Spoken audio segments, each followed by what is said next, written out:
Welcome to Requity Insights, a channel dedicated to documenting our journey to 100 world-class communities.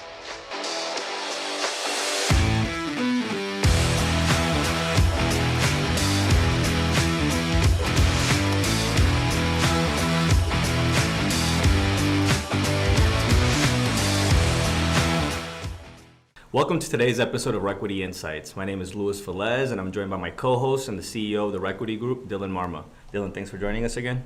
Good to be here. Today we'll be discussing the topic of transforming mobile home parks into communities. The term trailer park or mobile home park often elicits negative perceptions of crime, poverty, and vulnerability to natural disasters. However, these stigmas do not accurately reflect the reality of the over 20 million Americans who call these manufactured homes their home.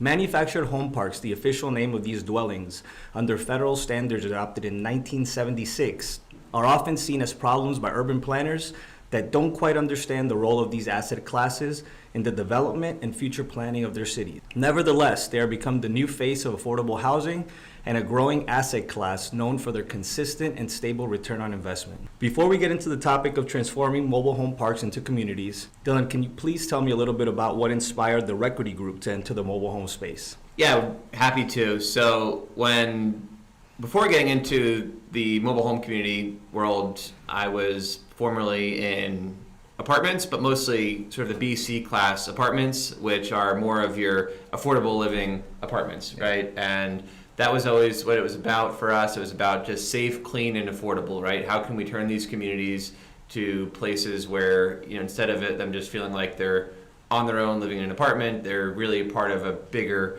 community where they feel safe at night, they feel like they have a home that's clean, and they feel like it's affordable, because that's what millions and millions of America, probably the majority of Americans are seeking when they're looking for living in an apartment. Having been in the apartment space for several years, it saw the space continue to get more and more crowded, and the prices go up, and that really got me looking around and saying, well, where else would I feel comfortable investing today? Yeah. And mobile home communities just seemed like a very natural segue, and it seemed at the time like they were less known. There was overall, and still is, less overall competition.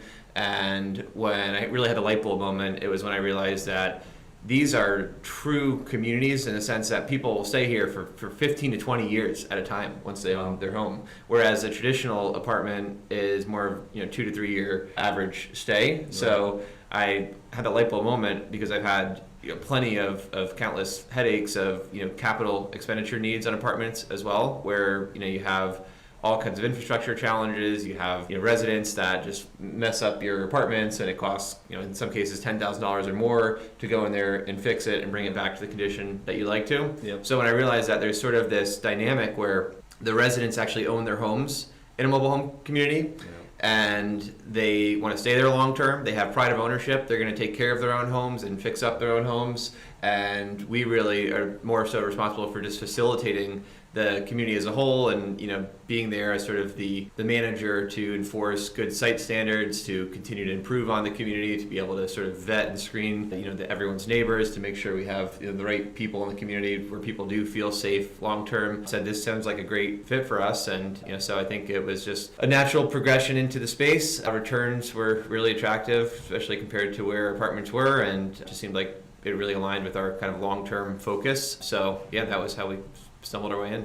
Dylan, what improvements has TRG made to the physical infrastructure of the parks to create a better living environment for residents? We like to go in, anytime we purchase you could call it, sometimes we purchased what might be more looked at as your mobile home park, and we want to quickly set the tone that we're here to transform this into a community. We've bought from some owners that already treat it like communities, and that's always really nice, but we've also bought from some that have very little standards, they're not enforcing anything, and they're really hands off, and we've went into some really messy places and had to really change the tone there for the residents. So for us, it's all about the physical is what you see. So it ends up being the first way to really make an impact. So we call these our early impact projects.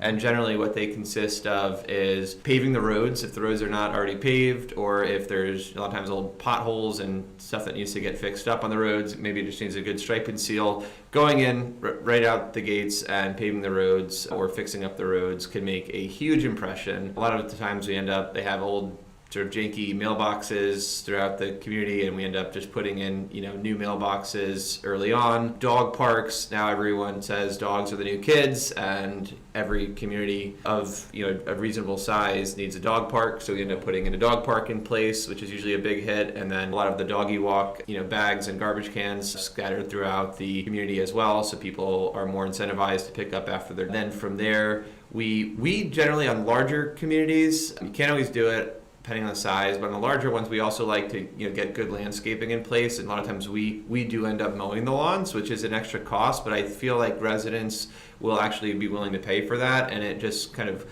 allows you to have more of a uniform landscaping throughout the entire community. So good landscaping in place goes a very long way. And then we start enforcing our site standards, which I think we'll get more into, but making sure that people aren't leaving cars in the middle of their lawns, or we've seen literally toilets sitting out in the middle of someone's lawn before. And we just enforce good site standards to make sure everyone's cleaning up after themselves, and we'll get more into our process there, but that goes a very long way, making sure everyone has skirting on their homes, making sure we usually put a big American flag, as generally that just fits in well in a lot of the communities that we're in, and put generally a flower bed around the flag. Sometimes putting fencing up goes a long way, like some nice white vinyl fencing. Our signs, we've done some really nice signage, which helps really transform the tone. I've always been a believer that the first 5 seconds when you pull into a community is really what sets the tone and with the subconscious mind. Yeah. So you really need to pay attention to the entrance and make sure the signage is nice,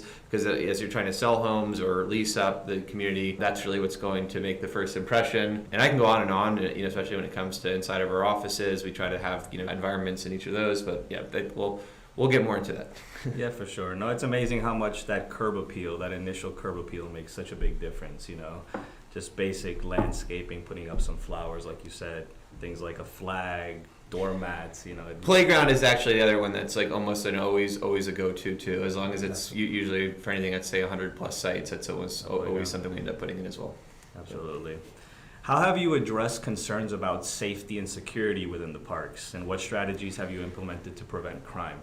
Yeah, so this is a huge piece, right? I think more than anything, you could get all the nice, physical amenities throughout the community, but if people don't feel safe, then, it's going to have a negative impact on their quality of life. So I think the most important thing when we go into community is to focus on the safety first, because everything else is going to become more meaningful once they feel safe, right? I think that's just an essential need for our residents, and we've purchased some communities where you have numerous drug dealers on the communities, upon the acquisition. A lot of the times, we do all kinds of background checks on all of our guests. We do, sex offender checks, background checks, and then credit screening to be able to make sure that we're bringing in high quality residents to the community, that everyone's going to feel safe.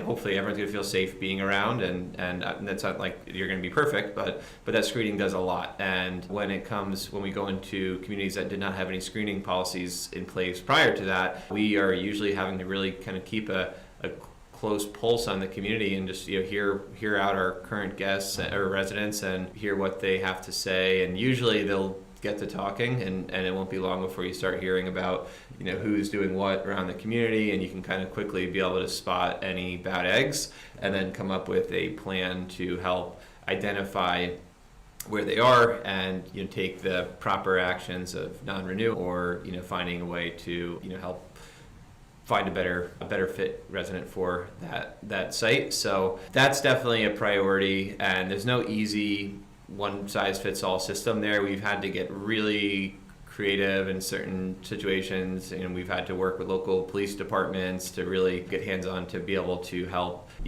diagnose any issues and then make the correct changes to get the right residents in place throughout the community. And then beyond that, I think cameras are the most effective, highest ROI form of security available. Gates, we have some gates, but they can be expensive, they break down often, and they usually don't stop all that much. So we generally find cameras, especially some really high quality cameras that can really catch everything going on. That goes a very long way to being able to instantly people will start changing their behavior when they realize that they're on camera. So that and then if needed, at this point, thankfully, I don't know if we have any communities that really need it, but during the times, especially early on, we'll have police patrol, just making sure we're getting regular police patrol. And there's even third-party patrol companies that will drive through on an even more regular basis throughout the communities, just to kind of give them, basically let people know that we're holding them accountable and keeping eyes on them now. So, a combination of all the above does a lot to be able to, create an environment of safety within reasonable time. Yeah, for sure. It almost seems like there would be a natural force that occurs as these parks transform into communities, that these so-called bad eggs would probably not want to be a part of this community. Yeah, they're gonna get out of there themselves, right? They want to be low key. They don't want eyes on them. So when they start seeing cameras come up and police driving through, they're gonna make their way out half the time. Yeah. So, Dylan, what kind of social activities or events do you offer to encourage residents to interact with one another and foster a sense of community? Yeah. So our events throughout our manufactured housing communities, usually we have several events throughout the year, and we're always trying to do little smaller kind of touch points with our guests to be able to just make an impact. Probably my favorite is our back to school event. Generally when school season is starting up, we'll do a back to school event where we'll open up the office for the whole community and have all kinds of free back to school supplies that they can be able to grab for their kids. Just makes their life a little bit better and shows that we care and we're focused on our residents and helping support their kids and kind of getting them off back to school. So that's a simple one we do, but always seems to get a lot of really, really good response. Aside from that, it's mostly just a lot of holiday themed events where we might have donuts or different food and beverages available on Valentine's Day, or Halloween. We'll have usually big Halloween events, and then we'll do different sorts of decorations around all of the major holidays just to kind of keep a nice theme. A great event too isn't necessarily an event, but a fun thing we do is sometimes we'll do the best Christmas themed decorations, where it'll be kind of a competition, so it'll kind of inspire everyone to really start getting out their best Christmas decorations and decorating their homes. And I think I've even heard of the best reward for whoever's got the best thing on their home, especially if they're doing their own landscaping. That can go a really long way, right? So there's fun little competitions that kind of help everyone embrace a sense of community, go a long way as well. Dylan, what sort of feedback have you received from residents regarding the improvements you've made to the park, and how have you addressed any concerns or criticisms that they may have had? Well, I think that in terms of the concerns or criticisms, the first piece I'd mention on this is really just to say that usually people are just uncomfortable with change. So almost always people are skeptical and they have their guard up when there's someone new coming in to manage the community. Yeah. So for us, we've been there plenty of times where we were working with people that are just guarded and uncertain about what's going to happen because maybe they were mistreated by the last landlord, which is often the case, and now they're looking at us and trying to get a sense on what we're all about, right? And if we're actually going to follow through on what we say we're going to do. So That's why we always fall back on those early impact projects, because we want to first, before anything, we want to show them that we're here to make an impact and make this a better community. And if we're below market and we're going to be bringing rates closer to market over time, we want to make sure that there's value. It's a value for value exchange, right? And we want to ideally give more value to the residents than they're giving back in exchange for the improvements that we've made in the community, right? So I think that to us is very important, is going in, and that helps usually within 3 to 6 months. If you're doing it right, you can ease a lot of their initial criticism and really win the buy-in from a lot of the guests. You'll never make everyone happy, obviously it's property management, but that's what we aim to do. Yeah. And then generally from there, I would say in terms of attitude, it's been pretty incredible. I'll tell one story that really hit home, which is something that came up recently for us, but there was a community of ours that we purchased that was definitely probably the roughest in terms of the condition of the residents that were living there, and there was just quite a bit of crime, and it was a tough place. I mean, it was a place that, frankly, you might not want to be walking around at night in, as you just might not feel safe, right? But it was in a great location. We believed in the location. We saw it not as it was then, but as what it could be. And we went in and we took massive action, and give our team just tremendous amounts of credit for just sticking with us and working to help improve the physical infrastructure through the community and help really kind of again diagnose any issues and help solve them. And the story that really hit home was that prior to us purchasing the community, there was a woman that had her daughter was actually shot in the community, and it was worrisome. I mean, even going into this, we were worried. We just thought, how does this happen? And we haven't really seen too much like that. And yeah, so that just kind of set the tone for how we were feeling going into this. But again, we believed in the location. It wasn't like this was going to forever be this way. So we got in, and probably close to 2 years later, the same woman who had traumatic event happen expressed interest in revisiting, becoming a resident to the community and moving back in. And that I think is a huge testament, especially after such a traumatic incident, to be willing to revisit this community. And I think that was probably the biggest statement that I've seen so far in terms of us having being able to help do a true 180 in terms of the safety of a community and making an impact on the way that the outside community perceives it. Yeah, absolutely. No, I think that's a really impactful story. My next question kind of builds off what you're saying right now. It's how have you noticed changes in the behavior of the attitudes of the resident base as you've been implementing these measures to promote more of community building? And if so, do you have any examples other than the one that you just gave us? Yeah, so it's definitely all about rewarding the right behaviors and punishing the wrong behaviors, right, as anything else is. But when it comes to rewarding the right behaviors, we really try to heavily enforce site standards. And I mentioned that one that had the toilet someone had a toilet in their front yard when we first got in. This is really rough place, and we went in right out the gates and enforced heavy site standards, and it was pretty much, hey, if you guys want to continue to be a part of this community, right, we have new standards here, and this is what we're going to expect of you. And if you don't want to be a part of this, and we understand, and let's part ways and find a better spot for you, right? So by enforcing those site standards early on and encouraging everyone to, really requiring everyone to have skirting on their home, to not have junk in their yard, and to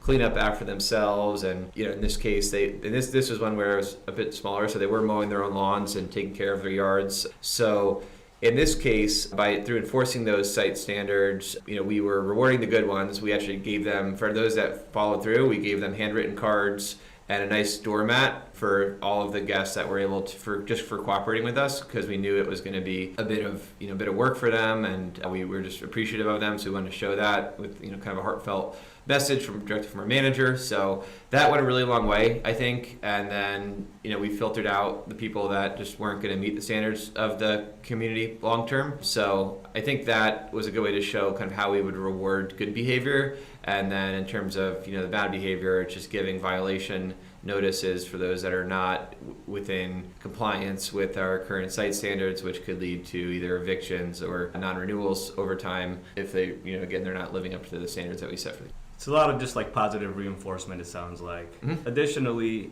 how do you work with residents to establish more community-wide rules and regulations to promote a harmonious living environment? And how do you enforce those rules beyond just like the positive reinforcement?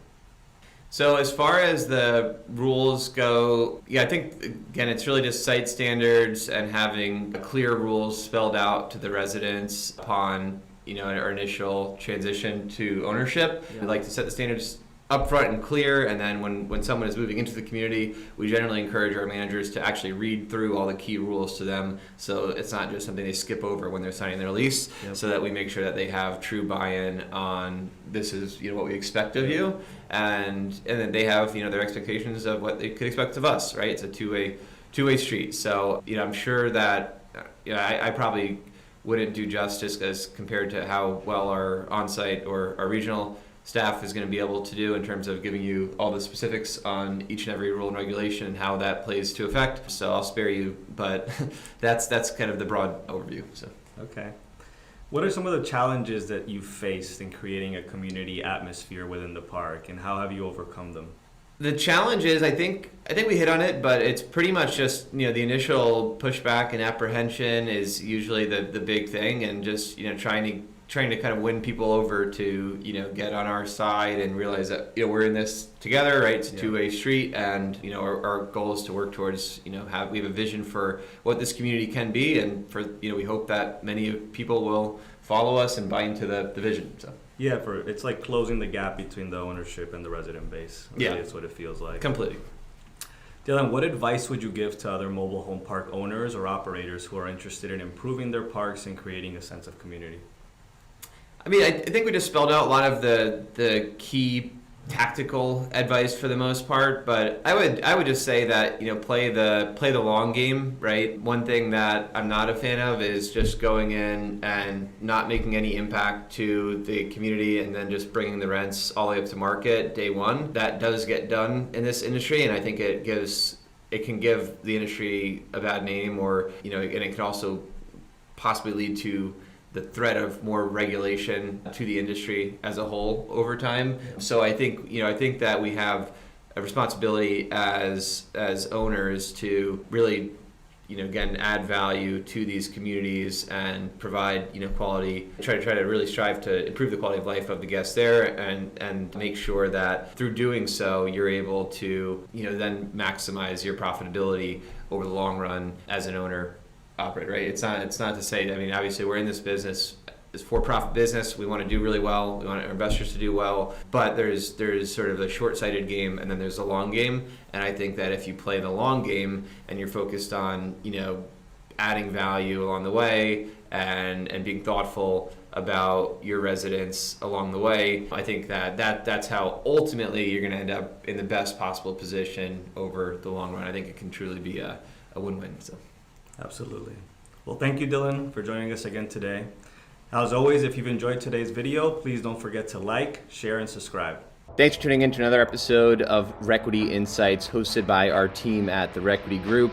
You can find recordings of all shows along with our opt-in form to set up a call and view future investment offerings on our company website, therequitygroup.com, also listed in the show notes.